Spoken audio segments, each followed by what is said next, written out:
Good morning, or whatever time it happens to be where you are. My name is Argo Vermeer, and welcome to my channel. Thank you to anybody who's listening.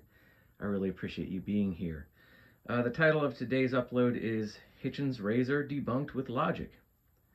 Now, to those of you who have noticed, the few of you that listen here, I am sorry for uploading videos and then taking the videos down. What happens is I'll put a video up and then something about it just doesn't sit well with me. And in this case, I did an upload yesterday on Hitchen's Razor, but I felt it was just a little bit messy. It just wasn't as concise as I wanted it to be and didn't come across as academically sounding as I had intended. So I did delete it and I'm uploading this instead. So I hope that this represents a more consolidated, concise, and coherent version of my arguments against Hitchen's Razor. So without further ado, this is Hitchen's Razor debunked with logic. Hitchen's Razor defined an epistemological principle stating that what can be asserted without evidence can also be dismissed without evidence. It emphasizes the burden of proof on the person making the claim, and if the burden is not met, the claim can be rejected. And that's the end of the definition. Before we begin, I'll just say, beware of aphorisms. Sounding valid, which aphorisms are designed to do, and actually being valid can be entirely different things. Here are my 6 rebuttals to Hitchen's Razor. Number 1. Let me define Hitchen's Razor one more time. Let me give you the definition and then go right into the rebuttals. So Hitchen's Razor defined, once again, an epistemological principle stating that what can be asserted without evidence can also be dismissed without evidence. It emphasizes the burden of proof on the person making the claim, and if the burden is not met, the claim can be rejected. The following are my 6 rebuttals to this. Number 1, to dismiss a claim without evidence nullifies burden of proof. One cannot provide evidence for that which the other has dismissed or rejected without evidence. It is impossible to provide evidence for a claim for which the other does not require evidence to reject. Evidence and proof is entirely irrelevant here.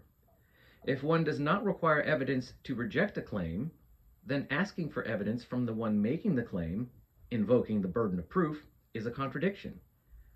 This proves that Hitchen's Razor and burden of proof are mutually exclusive and logically incompatible.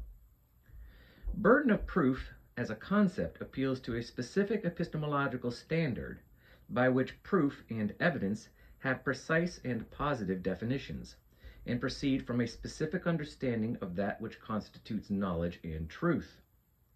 Hitchen's Razor, by making itself incompatible with proof and evidence, must necessarily appeal to no epistemological standard, and therefore no intrinsic understanding of knowledge and truth.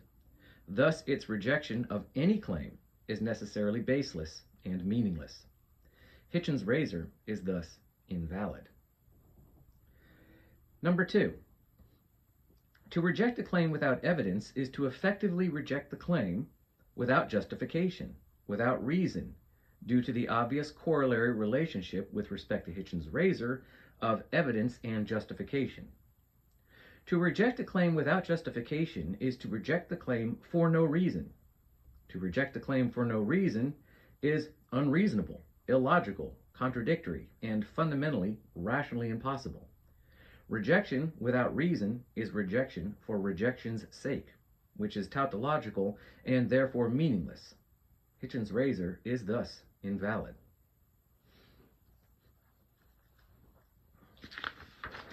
Number 3, rejecting a claim because one has concluded that it can possess no evidence for its validity is itself evidence by which one has rejected the claim. Thus, to reject a claim on the basis that it does not or cannot present or possess evidence for its validity is to appeal to evidence as a basis for the rejection of the claim. Therefore, one who rejects a claim because they have concluded that there is no evidence for it is not invoking Hitchen's Razor. For example, an atheist who rejects the proposition God exists because he has concluded that there is no evidence for God and or that no evidence is possible is not invoking Hitchen's razor, but is, rather, implicitly appealing to evidence of his own. That is, the atheist is appealing to specific knowledge he possesses and is thus implicitly making a claim, a counter-proposition of his own. Hitchen's razor does not apply to atheism. Hitchen's razor is here, as it is everywhere, invalid. Number 4. To reject a claim without evidence is logically identical to accepting or making a claim without evidence. That is, it is as logically and rationally meaningless to reject a claim without evidence as it is to accept or assert it. The equal lack of evidence, and thus the equal lack of justification with respect to the claim, makes both conclusions equally irrelevant. Hitchen's razor constitutes a pointless redundancy and is therefore invalid. Number 5. To reject a claim without evidence is to reject it without justification or reason. Thus, if we extend the logic, this means that to reject a claim without evidence is rationally identical to having rejected it before even hearing it, before it has been presented. Therefore, the idea that one is invoking Hitchen's razor due to a claim being made without evidence is a lie. One cannot provide evidence to another who has already functionally rejected the claim before it has been presented. Hitchen's razor is again revealed here to be rationally barren and is thus invalid. And finally, number 6. The better axiom and better aphorism, I submit, would go as follows. To make a claim without evidence is itself evidence by which the claim should be rejected.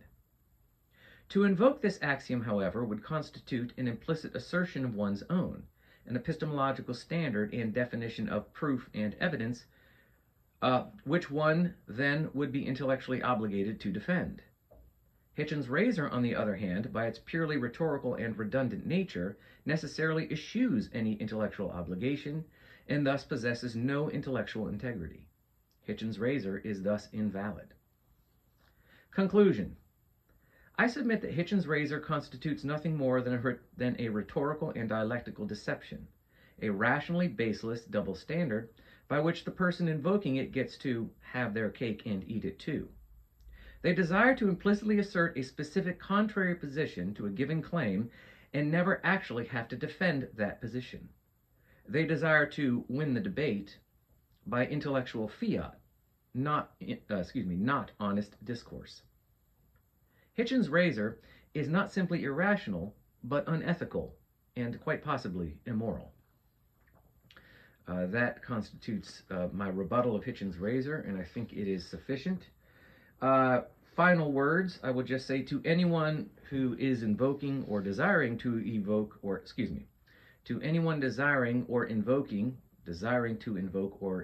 Hitchen's razor, I will just say this. You cannot reject a claim without evidence and then conclude that you rejected the claim based on the lack of evidence for it. By your own definition and your own position, evidence here is entirely irrelevant. So those are my final words with respect to Hitchen's razor. Sorry again for the uploading and then deleting. I think this will suffice, and having said that, until I talk at you all next time, like and subscribe and share if this is of interest to you. And yeah, until I talk at you next time, take care. All right, bye.